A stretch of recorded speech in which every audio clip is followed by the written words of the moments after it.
Dominican Republic এবং অন্যান্য ক্যারিবীয় দেশের বিরুদ্ধে আমেরিকা ভ্রমণ সতর্কতা জারি করেছে। অর্থনীতি এবং বিশ্ব রাজনীতি এবং বিশ্ব সামরিক শক্তি যেটা আমেরিকা কেন্দ্রিক, সবাই চায় আমেরিকা কনভিন্স করতে। এই এস্টাবলিশমেন্টটা পুলিশ প্রশাসন থেকে শুরু করে বিচার বিভাগ থেকে শুরু করে বিডিআর সেনাবাহিনী থেকে সব জায়গায় এটা যে একটা পরিবর্তন, এই পরিবর্তনের কারণে এটা সময় লাগবে এবং আইন শৃঙ্খলা পরিস্থিতি কিছুটা নাজুক অবস্থার সুযোগ নেবে। যারা এতকাল ধরে ক্ষমতায় ছিল তাদের তো কর্মী, তাদের সমর্থক তারা তো বাংলাদেশের মধ্যে আছে। কানাডার মতো বন্ধু দেশও শত্রু হয়ে যাচ্ছে, ইউক্রেনের মতো বন্ধু দেশ দূরে সরে যাচ্ছে, রাশিয়া আমাদের আপন হয়ে যাচ্ছে। কখন যে কে আসলে কাছে আসছে, কখন যে কে দূরে যাচ্ছে আমরা ঠিক বুঝতে পারছি না। এই সমীকরণে কি আসলে বাংলাদেশ ভারত এর সাথে আমেরিকার সমীকরণ আমরা মেলাতে পারি? আমেরিকান এই জাতীয় ওয়ার্নিং গুলো কোনো ভাষা বা অপরিচিত তথ্যের উপর ভিত্তি করে হয় না।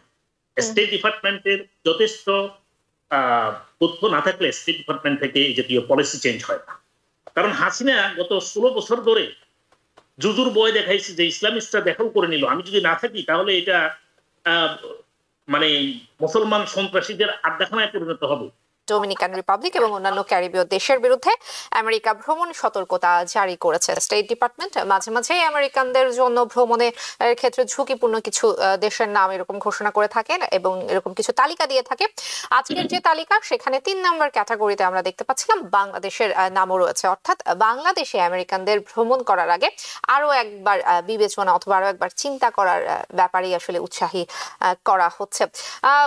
এই ধরনের তালিকা অথবা এই ধরনের বিষয়গুলোতে আসলে শুধুমাত্র নিরাপত্তা সংক্রান্ত যে বিষয় শুধুমাত্র সেটি কিন্তু নয়, নিরাপত্তার ঝুঁকির পাশাপাশি রাজনৈতিক কূটনৈতিক নানান রকমের ফ্যাক্টর কিন্তু আসলে কাজ করে।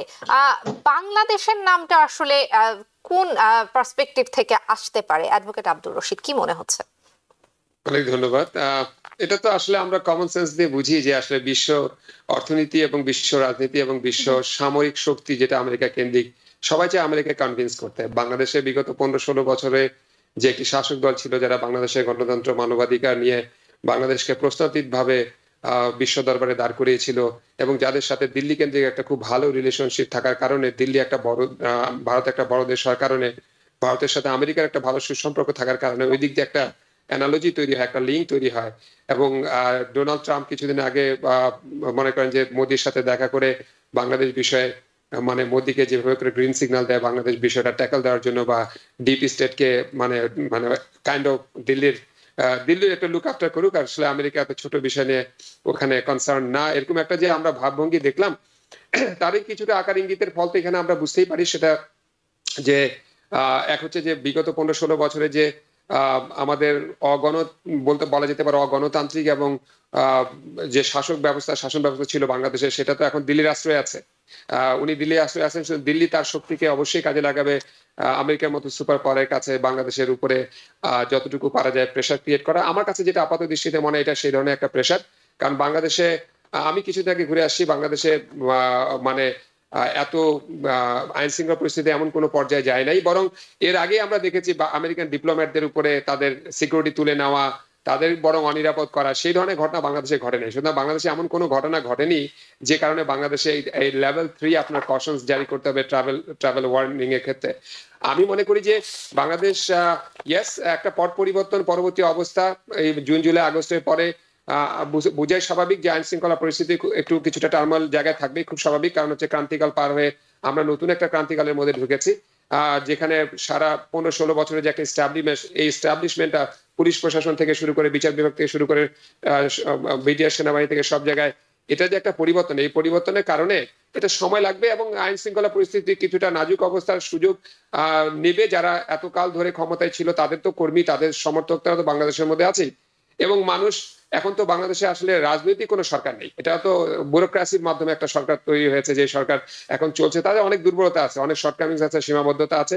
এটা সুযোগ নিয়ে বাংলাদেশের আইন শৃঙ্খলা পরিস্থিতি কিছু মানুষ বিশৃঙ্খল করার চেষ্টাই করবে।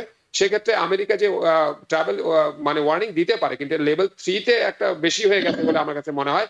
আসলে লেভেল 3 ওয়ার্নিং দেওয়ার মতো পরিস্থিতি বাংলাদেশে সেই অবস্থা নেই। সুতরাং আমেরিকা না করলেও পারতো, লেভেল 1 লেভেল 2 পর্যন্ত থাকতে পারতো। আব্দুর রশিদ, আপনার কথার অনেকটা সারমর্ম আমরা যদি এইভাবে ধরি যে বন্ধুর শত্রু আসলে শত্রু, বিষয়টা যদি আসলে এরকম হয়, তাহলে সেই কথা সূত্র ধরে আমি আসলে একটু করিম চৌধুরীর কাছেও জানতে চাইবো যে ট্রাম্প ক্ষমতা গ্রহণের মানে দায়িত্ব গ্রহণ করেছে 2 মাসও হয়নি, কিন্তু এই 2 মাসের মধ্যে আসলে আমেরিকার বন্ধুকে কিংবা শত্রুকে সেই সমীকরণ মেশানোটা মানে মেলানোটা কিন্তু খুব জটিল হয়ে যাচ্ছে। কানাডার মতো বন্ধু দেশও শত্রু হয়ে যাচ্ছে, ইউক্রেনের মতো বন্ধু দেশ দূরে সরে যাচ্ছে, রাশিয়া আমাদের আপন হয়ে যাচ্ছে। কখন যে কে আসলে কাছে আসছে, কখন যে কে দূরে যাচ্ছে আমরা ঠিক বুঝতে পারছি না। এই সমীকরণে কি আসলে বাংলাদেশ, ভারত এর সাথে আমেরিকার সমীকরণ আমরা মেলাতে পারি, Karim Chowdhury? I do not think so. আমি মনে করি না যে এটা এত বড় বৃহত্তর সমীকরণ যে আপনি দেখছেন।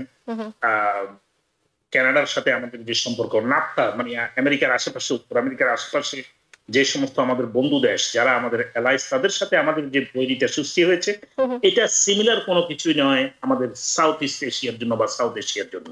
সেখানকার পলিটিক্স একটু ভিন্ন। তবে আমি মনে করি স্টেট ডিপার্টমেন্টের এবারের যে সতর্কতা এবং লেভেল 3, যেখানে পারলে অ্যাভয়েড করা দরকার বাংলাদেশ ভ্রমণ, সেটাই বলা হচ্ছে। এটা আমার মনে হয় ইন্টেলিজেন্সটা আমাদের হাতে নাই বলেই আমরা হয়তো ভাষা করে কথা বলতে চাই। আমেরিকান এই জাতীয় ওয়ার্নিং গুলো কোনো ভাষা বা অপরিচিত তথ্যের উপর ভিত্তি করে হয় না। স্টেট ডিপার্টমেন্টের যথেষ্ট তথ্য না থাকলে স্টেট ডিপার্টমেন্ট থেকে এই জাতীয় পলিসি চেঞ্জ হয় না, খেয়াল রাখবেন।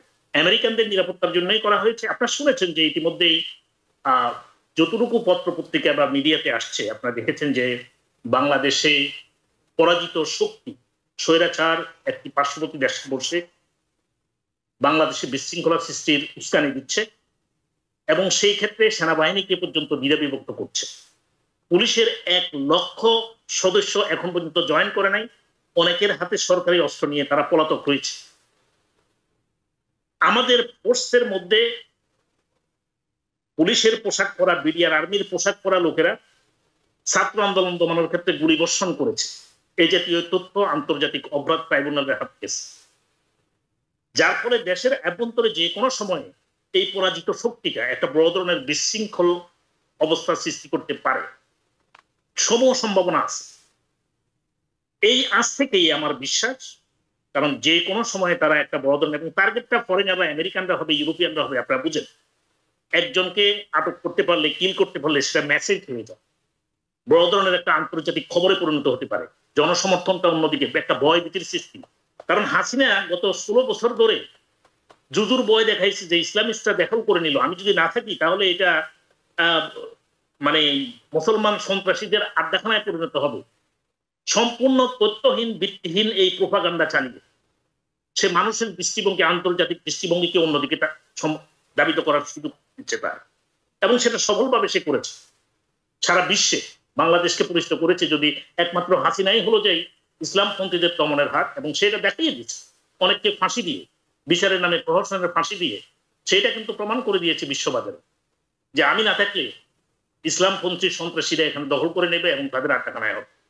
মূল যে সমস্যাটা হলো, পার্শ্ববর্তী ব্যক্তি দেশের স্বার্থ রক্ষার জন্য সে নিজের দেশ, জনগণ, সংবিধান সবকিছুর সাথে বিশ্বাসঘাতকতা করে, এবং আজকে দিল্লিতে বসে দিল্লির সার্বিক সহযোগিতা এবং তত্ত্বাবধানে, উৎসাহে, উদ্দীপন বাংলাদেশের বিরুদ্ধে, বাংলাদেশের আপমর জনগণের বিরুদ্ধে সে জিহাদ ঘোষণা করছে। বাংলাদেশের মানুষকে শান্তিতে থাকতে দিবে না, বাংলাদেশের স্বাধীনতার দরকার নাই, বাংলাদেশের সার্বভৌমত্বের দরকার নাই, সে এরকম ঘোষণা দিচ্ছে। অতএব এইসব আশঙ্কা থেকে বাংলাদেশের যে কোনো সময় এরকম একটা বিস্ফোরণ ঘটবে না। বর্তমান যে অন্তর্বর্তীকালীন সময় তাদের এতটা শক্তিশালী নয় তারা, যে সবকিছু তারা এখনো মোকাবেলা করার সক্ষমতা রাখে। যার ফলে এই যে দুর্বলতার সুযোগটা, এই সুযোগটা নিয়ে পরাজিত শক্তি বাংলাদেশে যে কোনো মুহূর্তে একটা বিশৃঙ্খল অবস্থার সৃষ্টি করতে পারে। বিশেষ করে আমাদের সেনাবাহিনীকে যদি বিভক্ত করতে পারে, মূল লাভটা চলে যাবে ভারতের হাতে, এবং সেটাই একটা বড় ধরনের উদ্দেশ্য বলে আমাদের মনে হয়। এবং আন্তর্জাতিকভাবে এই জাতীয় তথ্যগুলো আমার ধারণা আমেরিকান ইন্টেলিজেন্স স্টেট ডিপার্টমেন্টের মাধ্যমে সেটা অ্যানালাইজ করেই আমেরিকান সিটিজেনদের নিরাপত্তার কারণে এই লেভেল 3 দিয়েছে, এবং এটাকে ব্যক্তিগতভাবে আমি সমর্থন করি। কারণ আমাদের নিরাপত্তা first, America first. America cannot take risk for its citizen in those regions. We have limited resource to rescue. New York থেকে সম্প্রচারিত TVN 24 টেলিভিশন বিশ্বজুড়ে বাঙালির কণ্ঠস্বর।